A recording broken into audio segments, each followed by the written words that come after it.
दोस्तों, एक बहुत ही ज्यादा और बुरी खबर सामने आ रही है। जी हाँ दोस्तों, अगर आज का मुसलमान जाग चुका है तो मैं उन्हें एक ऐसी खबर से रूबरू करवाने वाला हूँ जिसको सुनने के बाद यकीनन आपको एक बहुत बड़ा सदमा लग सकता है और आपके पैरों तले से जमीन भी खिसक सकती है। इसलिए वीडियो को आप लोग पूरा आखिर तक जरूर देखिएगा।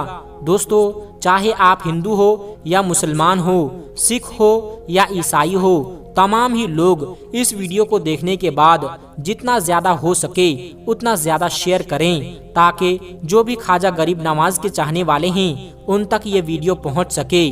दोस्तों, आप जानते ही होंगे कि हमारे भारत देश के अंदर किस तरह से आज के वक्त में नफरत फैलाई जा रही है, भाई भाई को तोड़ने की कोशिश की जा रही है, जबकि इस देश के अंदर रहने वाले हिंदू हो, मुस्लिम हो, सिख हो या ईसाई हो, सभी मिलजुल कर रहते हैं। लेकिन कुछ ऐसे नफरत पसंद लोग हैं जो कि लगातार भारत देश को तोड़ने की कोशिश में लगे हुए हैं, और जो भारत देश को तोड़ने की कोशिश करता है वही इस देश का तो दूर की बात है वह इंसान नहीं हो सकता। जी हाँ दोस्तों, आपको बता देना चाहता हूँ कि लगातार हमने देखा जो भी सरकार के नजदीक रूप से बनी हुई चीजें हैं, चाहे वो मस्जिद हो, दरगाह हो या फिर मदरसा हो, इन तमाम ही चीजों के ऊपर लगातार कार्रवाइयां हो रही है और ये सिलसिला लगातार जारी भी है।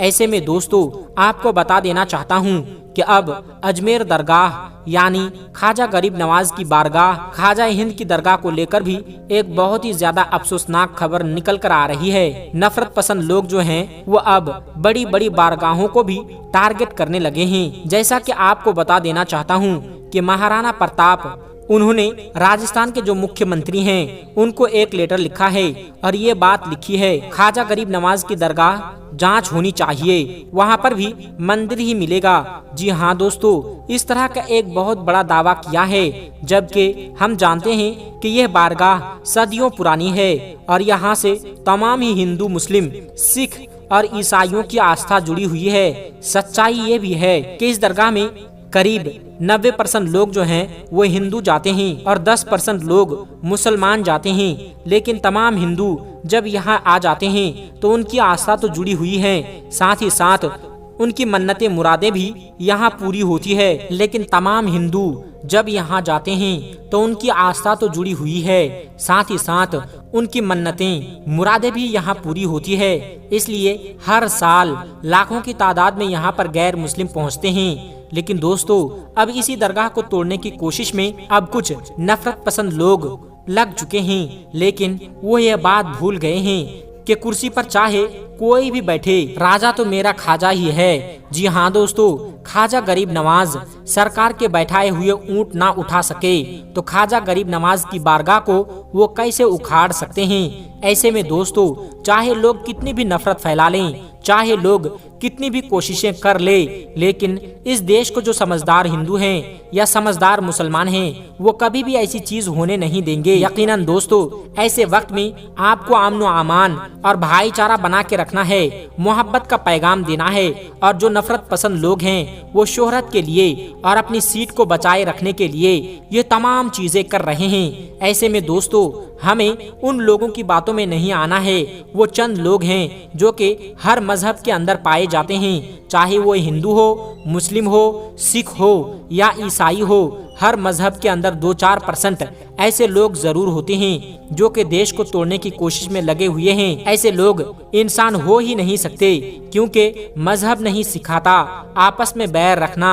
हिंदी है हम वतन है, हिंदुस्तान हमारा। जी हाँ दोस्तों, जो इस देश के नागरिक होगा वो अमन अमान और भाईचारे की बात करेगा, कभी भी इस तरह से दूसरों की आस्था को तोड़ने की कोशिश नहीं करेगा, दूसरों की बारगाह को तोड़ने की कोशिश नहीं करेगा। इसीलिए मुझे लगा कि आप तक यह बात जरूर पहुंचानी चाहिए। प्यारे दोस्तों, सच्चाई भी है कि इस दरगाह में हमारे भारत देश के प्रधानमंत्री हर साल चादर भिजवाते हैं कि हमारे भारत देश के प्रधानमंत्री की भी आस्था इस दरगाह से जुड़ी हुई है। साथ ही साथ दोस्तों आपको यह भी बता देना चाहते हैं कि बड़े बड़े सेलिब्रिटी जो हैं वो अपना काम शुरू करने से पहले यहाँ जाकर हाजिरी देते हैं, उसके बाद ही वो अपना काम शुरू करते हैं और यकीनन उनको कामयाबी भी मिलती है। मैं आप सभी को यह भी बता देना चाहता हूँ कि सच्चाई ये भी है कि तमाम जितने भी गैर मुस्लिम भाई हैं जो कि अमन पसंद है, जो कि भाईचारा चाहते हैं, वो इन बातों को सुनने के बाद यकीनन बहुत ज्यादा परेशान है कि बताओ किस तरह से नफरत फैलाई जा रही है। और यकीनन वो कभी नहीं चाहते कि ख्वाजा गरीब नवाज की दरगाह की इस तरह से जांच हो और इस तरह से वहाँ पर खुदाई वगैरह हो। लेकिन दोस्तों अब बड़ी बड़ी बारगाहों को टारगेट किया जा रहा है, लेकिन मुसलमानों को यकीनन सब्र करना है। बेशक इन्नल्लाह मअस-साबिरीन, बेशक अल्लाह तबारक व तआला सब्र करने वालों के साथ है। जो नफरत पसंद है वो कोशिश करते रहेंगे, लेकिन अगर हम इन बातों पर ध्यान नहीं देंगे तो यकीनन ये लोग खामोश हो जाएंगे। हमें सिर्फ और सिर्फ मोहब्बत का पैगाम देना है, किसी भी तरह से उनके बहकावे में नहीं आना है। हमें सिर्फ और सिर्फ भाईचारा देखना है और यकीनन इस देश की एकता की यही मिसाल है। मुझे उम्मीद है आप मेरी बातों को समझ रहे होंगे। मेरे प्यारे दोस्तों, ख्वाजा गरीब नवाज की बारगाह कोई छोटी बारगाह नहीं, जी हाँ दोस्तों यह करामाती बारगाह है, क्योंकि ख्वाजा गरीब नवाज सरकार की बारगाह कोई छोटी मोटी बारगाह नहीं। तमाम ही मजहब के मानने वालों की यहाँ मुराद पूरी होती है। अकबर बादशाह भी यहाँ आया था मुराद लेकर कि अल्लाह उसे एक बेटा अता कर दे, और अल्लाह तबारक व तआला ने अकबर बादशाह को एक औलाद की नियामत अता फरमाई, यानी बेटा अता फरमाया। तो सच में ये बहुत बड़ी बारगाह है और हर साल यहाँ पर लाखों की तादाद में लोग पहुँचते हैं। ऐसे में चाहे लोग कितनी भी कोशिश कर लें, ख्वाजा गरीब नवाज की बारगाह का वो बाल भी बांका नहीं कर सकते। हमें इंशाअल्लाह पूरा यकीन है इस बात पर। दोस्तों पृथ्वीराज चौहान और हजरत ख्वाजा गरीब नवाज रहमतुल्लाहि अलैह का वाकया हर खास व आम को मालूम है कि पृथ्वीराज ने हर कोशिश की कि वो किसी न किसी तरह से गरीब नवाज रहमतुल्लाहि अलैह को शिकस्त दे सके। लेकिन जब पृथ्वीराज चौहान हर मुमकिन तदबीर इस्तेमाल करके आजिज हो गया, थक चुका, और हजरत अब्दुल्ला बयाबानी रहमतुल्लाहि अलैह ने ख्वाजा गरीब नवाज रहमतुल्लाहि अलैह से दरखास्त की। कहने लगे कि हुजूर अब आपको शहर में कयाम करना चाहिए ताकि मखलूक खुदा आप रहमतुल्लाहि अलैह के फैज से, जाहिरी और बातिनी फैज से फैज याब हो सके। तो ख्वाजा गरीब नवाज रहमतुल्लाहि अलैह ने इस दरखास्त को मंजूर भी कर लिया। आप हजरत ख्वाजा मोइनुद्दीन चिश्ती रहमतुल्लाहि अलैह ने शेख मोहम्मद यादगार को हुक्म दिया कि शहर में मुनासिब जगह तलाश करो रिहाइश के लिए, यानी हमारे लिए एक मकाम तलाश करो जहां पर हम रह सकें। फिर शहर में जाकर शेख मोहम्मद यादगार ने वो जगह तशवीश की जहां आज ख्वाजा गरीब नवाज का मकाम मौजूद है, और ये है जगह दूसरे के रहने की जगह थी। चुनांचे फिर आप ख्वाजा गरीब नवाज रहमतुल्लाहि अलैह अना सागर से उठकर उस मकाम पर रिहाइश पजीर हो गए। शहर में कयाम करने के बाद ख्वाजा गरीब नवाज रहमतुल्लाहि अलैह ने इख्तिताम हुज्जत के लिए पृथ्वीराज के नाम दावतनामा भिजवाया, जिसका मजमून कुछ यूं है। ऐसा संग दिल राजा तेरा अहद का जिन लोगों पर था, वहाँ अल्लाह तबारक व तआला की फजल करम से इस्लाम में दाखिल हो गए, और अगर तू अपनी भलाई चाहता है तो मुसलमान हो जा, वरना जलील व खार होगा। पृथ्वीराज पर गरीब नवाज रहमतुल्लाहि अलैह की इस दावत का कोई असर ना हुआ, और जो कासिद गरीब नवाज रहमतुल्लाहि अलैह ने भेजा था वो वापस आ गया। उसके बाद आप गरीब नवाज रहमतुल्लाहि अलैह ने मुराक़िबा फरमाया और बड़ी देर तक आंखें बंद किए हुए आप रहमतुल्लाहि अलैह बैठे रहे। उसके बाद आप गरीब नवाज रहमतुल्लाहि अलैह ने आंखें खोलकर फरमाया, अगर यह शख्स अल्लाह तबारक व तआला पर ईमान ना लाए तो उसे जिंदा गिरफ्तार कर लिया जाए और ये इस्लामी लश्कर के हवाले हो जाएगा। पृथ्वीराज का जब गरीब नवाज रहमतुल्लाहि अलैह पर जोर ना चल सका तो उसने मुसलमानों पर जुल्म सितम ढाना शुरू कर दिए। हजरत ख्वाजा गरीब नवाज रहमतुल्लाहि अलैह का मुकाबला पृथ्वीराज ने शेर व शायरी से किया और उसे शिकस्त हुई। उसने अपने चेलों को भी आप रहमतुल्लाहि अलैह के पास भेजा, लेकिन उसके बाद भी उसे शिकस्त हुई। फिर अपनी फौज को गरीब नवाज रहमतुल्लाहि अलैह के मुकाबले भेजा, लेकिन फिर भी पृथ्वीराज को ही शिकस्त हुई। अब उसके समझ में ये नहीं आ रहा था कि गरीब नवाज रहमतुल्लाहि अलैह का मुकाबला कैसे करें। आखिरकार दरबार के एक दरबारी ने पृथ्वीराज चौहान को एक मशवरा दिया, और वो मशवरा ये था कि जहाँ गरीब नवाज रहमतुल्लाहि अलैह अपने साथियों के साथ इबादत में मसरूफ होते हैं, वो जगह खुले आसमान के नीचे हैं, और वहाँ इर्द गिर्द कुछ खास जगहों के अलावा ना कोई रिहाइश है और ना कोई दुकान है। क्यों ना ऐसा किया जाए कि पागल हाथी को कीलों वाली सुराख से जदोकाब किया जाए, यानी उसे तकलीफ दी जाए। उसके बाद उसको गरीब नवाज रहमतुल्लाहि अलैह की जानिब मोड़ दिया जाए, ताकि वो बदमस्त हाथी सीधा ख्वाजा गरीब नवाज रहमतुल्लाहि अलैह के हलके के जानिब भागने लगे। और क्योंकि वो तो इबादत में मसरूफ होंगे, ना भाग सकेंगे ना ही मज़ाहिमत कर सकेंगे।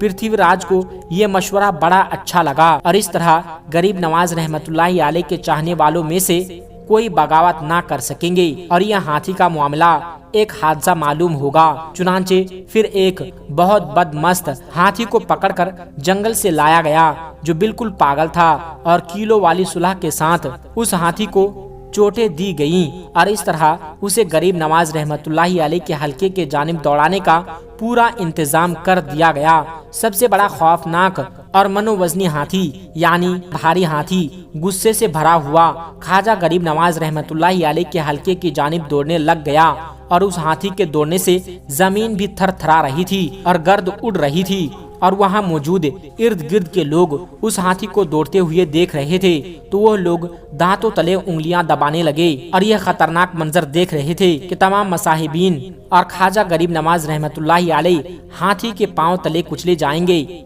मसाहिबीन ने जब एक पागल हाथी को अपनी तरफ अंधाधुन आता देखा, तो एक बार उन पर भी लर्जा तारी हो गया, मगर क्योंकि ख्वाजा गरीब नवाज रहमतुल्लाहि अलैह पुरसुकून थे, इसीलिए वो भी अपने जगह पर बैठे ही रहे। ख्वाजा गरीब नवाज रहमतुल्लाहि अलैह ने जब यह मंजर देखा, तो आप रहमतुल्लाहि अलैह ने जमीन से एक चुटकी मिट्टी उठाई और हाथी की तरफ उस मिट्टी को फेंककर फूंक मार दी। आप रहमतुल्लाहि अलैह का यह अमल करना ही था कि हाथी उसी वक्त वहीं पर रुक गया और अचानक से वो पत्थर का बन गया। अल्लाह अकबर। कुछ लम्हा पहले वो लोग जो हाथी से डर रहे थे, वही लोग अल्लाह अकबर की सदाएं लगाने लगे और ख्वाजा गरीब नवाज के पास आ गए और आप रहमतुल्लाहि अलैह के हाथ पर बैत की और मुसलमान हो गए। सुभान अल्लाह।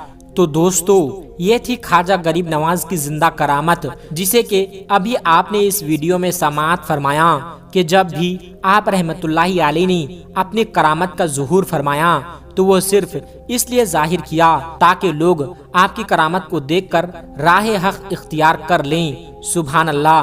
दोस्तों, उम्मीद करता हूँ कि आज का ये वीडियो आपको पसंद आया होगा।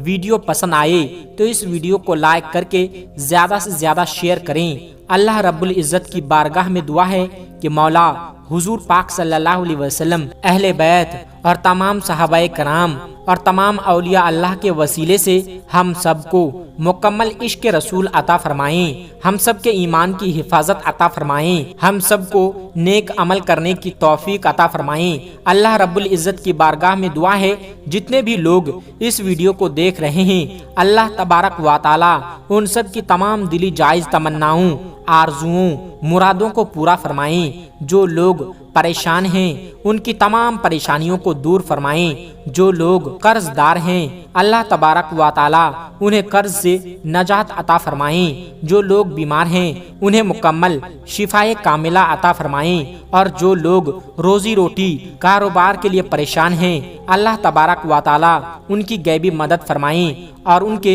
रिज्क में बरकत अता फरमाएं। और जिन लोगों ने हमें कमेंट के जरिए दुआ के लिए कहा है, ऐ मेरे रब, उन तमाम लोगों की जायज मकासद को पूरा फरमा।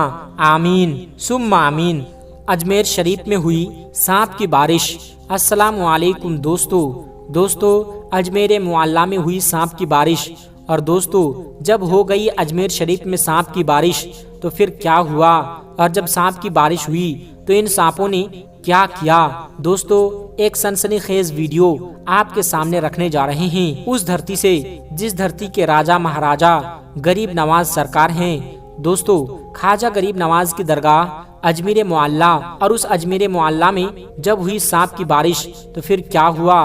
दोस्तों, कैसे दिखी ख्वाजा गरीब नवाज की करामत आपके सामने रखने जा रहे हैं। जब हुई अजमेर शरीफ में सांप की बारिश, और कौन सा दौर था, और जब सांप की बारिश हुई तो फिर क्या हुआ। दोस्तों, गूंज उठा हर तरफ अल्लाह अकबर। इससे पहले कि वीडियो का आगाज करें, आपसे गुजारिश करेंगे, अभी तक आपने हमारे चैनल को सब्सक्राइब नहीं किया है तो अभी सब्सक्राइब कर लें, और साथ में लगे बेल के घंटे को जरूर दबा दीजिएगा ताकि आने वाला हर वीडियो सबसे पहले आप तक पहुंच सके। दोस्तों, हिंदुस्तान की धरती में जब संजर के सुल्तान संजरी सरकार ख्वाजा गरीब नवाज तशरीफ लाए तो दोस्तों, सबसे पहले वो जिस जगह पर पहुँचे वो जगह हिंदुस्तान का वो खित्ता अजमेर मुअल्ला था। और अजमेर मुअल्ला में जिनकी हुकूमत चल रही थी, जिनकी हुक्मरानी चल रही थी, वो थे पृथ्वीराज चौहान।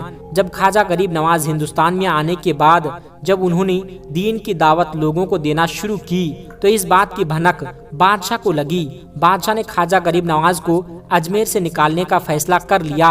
पहले तो जहां ख्वाजा गरीब नवाज बैठते थे उस जगह पर ख्वाजा गरीब नवाज के बैठने की जगह पर बादशाह के ऊंट बैठते थे। उसका वाकया आप लोगों ने सुना होगा कि कैसे ख्वाजा गरीब नवाज कहकर चले गए। जब बादशाह के सैनिकों ने उन्हें यानी ख्वाजा गरीब नवाज को जबरन वहां से उठने पर मजबूर किया तो ख्वाजा गरीब नवाज ने कह दिया कि ठीक है, चलते हैं, हम यहाँ से बैठे हैं राजा के ऊंट और बैठे ही रहेंगे। बहरहाल दोस्तों, ख्वाजा गरीब नवाज तो वहां से निकल गए, लेकिन जब ऊंट बैठे तो फिर वो ऊंट बैठे ही रह गए। जमीन ने इस कदर जकड़ लिया ऊंटों को कि जैसे जमीन अपने आप में चिपका लिया हो। जब ख्वाजा गरीब नवाज रहमतुल्लाहि अलैह अजमेर मुअल्ला में पहुंचे, उनका मुकाबला शादी देव से हुआ, लेकिन जब शादी देव खुद ख्वाजा गरीब नवाज में आ गया और कलमा पढ़कर मुसलमान बन गया तो पृथ्वीराज चौहान के अंदर और खलबली तारी हो गई। पृथ्वीराज चौहान ये सोचने लगा कि इस बाबा को तो हमने जिन्नात से भी भिड़ा दिया, लेकिन जिन्नात भी उनको हरा नहीं पाए, मेरे सैनिक भी उन्हें हरा नहीं पाए, पागल हाथी भी उनका कुछ नहीं बिगाड़ पाया। मुझे तो ये लगता है कि ये बहुत बड़ा जादूगर है और जादू को जादू से ही हराया जा सकता है। बहरहाल उसने वक्त के सबसे बड़े जादूगर, जिसको दुनियाए जमाना जयपाल जोगी के नाम से जानती थी, राजा जयपाल जोगी को बुलाता है दरबार में। दरबार में बुलाने के बाद सारा माजरा ख्वाजा गरीब नवाज की पूरी हकीकत उनके सामने रख देता है कि कैसे उन्होंने अजमेर में रहना मुश्किल कर दिया है, कैसे लोगों को हक और हक्कानियत की दावत दे रहा है, कैसे इस्लाम की दावत सुल्तानुल हिंद दे रहे हैं। हमने बहुत कोशिश की लेकिन वो भागते नहीं हैं, तो हम किसी भी तरीके से ख्वाजा गरीब नवाज को अजमेर से भगा दो। अब दोस्तों, वो उस वक्त का सबसे बड़ा जादूगर था, बड़ा घमंड में था। उसने कहा, बादशाह टेंशन लेने का नहीं, मैं हूं ना, मैं पल भर में उनको भगा दूंगा। और अगर वो अजमेर से नहीं भागा, अजमेर को खाली करके नहीं गया, तो फिर वो जान से भी हाथ धो सकते हैं। बहरहाल जयपाल जोगी ख्वाजा गरीब नवाज से भिड़ने के लिए चला जाता है, साथ में लगभग 2500 छोटे छोटे जादूगरों को भी लेकर जाता है। जयपाल जोगी के आने की खबर ख्वाजा गरीब नवाज को मिल जाती है। मुरीदों में थोड़ा सा डर भी था कि जयपाल जोगी वक्त का सबसे बड़ा जादूगर था। सुल्तानुल हिंद ख्वाजा गरीब नवाज को बताया जाता है कि हुजूर, आज आपसे मुकाबला करने के लिए जयपाल आ रहा है। वह जयपाल जिसकी जादू का कोई काट नहीं कर सकता है, वो जयपाल जो आज तक किसी से हारा नहीं, जिससे भिड़ा है वो बर्बाद हो गया, निस्त नाबूद हो गया। ख्वाजा गरीब नवाज के सामने जयपाल की बातें रखी जाती है। ख्वाजा गरीब नवाज कहते हैं कि मेरे मुरीदों, तुम घबराओ मत, मैं एक दायरा खींच देता हूँ, एक लाइन खींच देता हूँ। इस दायरे के अंदर जब तक मेरा मुकाबला जयपाल से होता रहे, तुम में से कोई भी इस दायरे से बाहर नहीं जाना। बहरहाल ख्वाजा गरीब नवाज ने एक लाइन खींचकर एक लकीर खींच दी, सारे मुरीद उसके अंदर आ गए। अब जयपाल आता है, ख्वाजा गरीब नवाज को धमकाता है। उसके बाद ख्वाजा गरीब नवाज उनसे डरते नहीं हैं। दोस्तों, सोचने का मकाम है कि जो अल्लाह से डरने वाला हो वो भला किसी जादूगर से क्या डर सकता है। ख्वाजा गरीब नवाज के ऊपर जयपाल की किसी भी बात का कोई असर नहीं होता है। जयपाल गुस्से में आ जाता है, अपने चेले चपाटों से कहता है कि इन पर फिजा में जादू करो और उनके ऊपर सांप की बारिश कर दो। दोस्तों, उसके बाद लोगों ने ऐसा जादू किया कि आसमान से सांप बरसने लगे। जी हाँ दोस्तों, आसमान से अजमेर मुअल्ला की धरती में सांप बरसने लगे। खास तौर पर जिस जगह ख्वाजा गरीब नवाज और उनके चाहने वाले थे वहाँ सांप बरसने लगे। लेकिन ख्वाजा का करिश्मा देखे दोस्तों, ख्वाजा की करामत देखे। किसी भी सांप में इतनी हिम्मत नहीं हुई कि जिस दायरे को ख्वाजा गरीब नवाज ने जमीन में खींचा था उस दायरे के अंदर गिरता, बल्कि सारे सांप उस दायरे के बाहर गिरे। दोस्तों, जब जादूगर ने देखा कि सांप की बारिश भी ख्वाजा का कुछ नहीं बिगाड़ पाई, फिर उसने ऐसा जादू किया कि आसमान से आग बरसने लगी। फिर भी ख्वाजा गरीब नवाज के इस दायरे के अंदर आग भी नहीं पहुंच सकी। फिर दोस्तों, सारा तिगड़म कर बैठा जयपाल जोगी और ख्वाजा गरीब नवाज और उनके चाहने वालों का कुछ भी बाल भी बाका नहीं कर पाया। तो उसने लास्ट में ये सोचा कि अब मैं आसमान में उड़कर उनसे बदला लेता हूँ, उन पर जादू करता हूँ। उसके बाद वो हिरन की खाल फेंकता है और उस पर सवार होकर आसमान में उड़ जाता है। दोस्तों, इतना देखना था कि ख्वाजा गरीब नवाज अपने खड़वान को हुक्म देते हैं कि जाओ कि कुफ्र आसमान में है और तू यहाँ पर है, जाओ उसको पकड़कर मेरी बारगाह में लेकर आओ। बस फिर क्या था दोस्तों, ख्वाजा गरीब नवाज का खड़ावन उड़ता है। तारीख गवाह है कि खड़ावन जयपाल योगी के सर पर इस कदर बरसता है कि डर के मारे जयपाल जोगी तड़पता हुआ ख्वाजा गरीब नवाज के कदमों में गिर जाता है। और जब कदमों में गिरता है तो फिर ख्वाजा गरीब नवाज उसी जयपाल जोगी को कलमा पढ़ा देते हैं। वही जयपाल जोगी आज तक दुनियाए जमाना में अब्दुल्ला बयाबानी के नाम से जाना जाता है। आज भी कोई रास्ता गुम हो जाते हैं और अब्दुल्ला बयाबानी के नाम से अगर दुआ करते हैं तो अल्लाह तबारक व तआला उनको रास्ता दिखा देता है। उम्मीद करते हैं आपको ये वीडियो पसंद आई होगी। वीडियो पसंद आई हो तो दिल से लाइक करें और अपने दोस्तों अहबाब के साथ जरूर शेयर करें। और अगर आपने हमारे YouTube चैनल को सब्सक्राइब नहीं किया है तो अभी सब्सक्राइब करें और साथ लगे घंटी पर भी जरूर क्लिक करें ताकि इसी तरह की वीडियो आपको मिलती रहे। दोस्तों, आज की वीडियो में बस इतना ही। मिलते हैं एक फिर नए वीडियो के साथ। अस्सलामु अलैकुम व रहमतुल्लाहि व बरकातुहू।